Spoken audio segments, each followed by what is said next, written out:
Okay, so on campus right now, we're having this problem of there's an email circulated by a fraternity that had really misogynistic, racial language.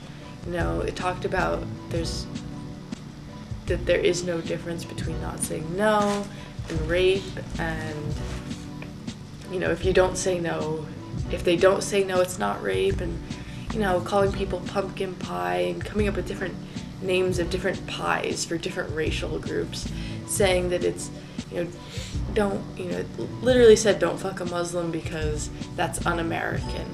So it's really problematic language.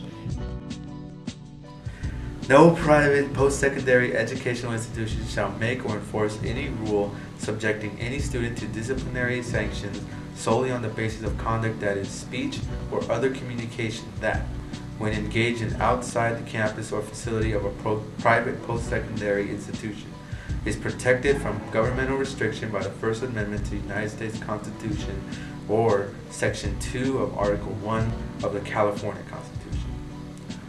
This means that USC is legally obligated to uphold students' freedom of expression under the First Amendment to the same extent as any of California's public colleges. So when you're talking about one speech on campus, we've read the guidelines. The guidelines say you're allowed to have free speech, especially in your Tommy Trojan, which has typically been the free speech zone on campus. But that doesn't mean that it's always respected by the administration here on campus. When students had an SB 1070 protest in April of 2010, there were definitely attempts by DPS to keep it quiet. We had to make sure that we didn't have any large picket signs because they were going to shut down the protest entirely because of that.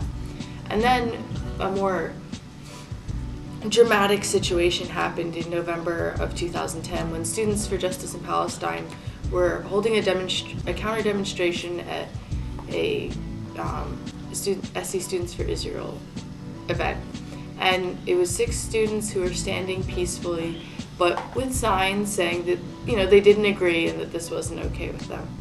And they were surrounded by DPS officers who told them they had to move, they had to get out of the way, and were trying to kick them out. And then administration came and told them they had to move. And this was clearly a violation of this school's free speech policy.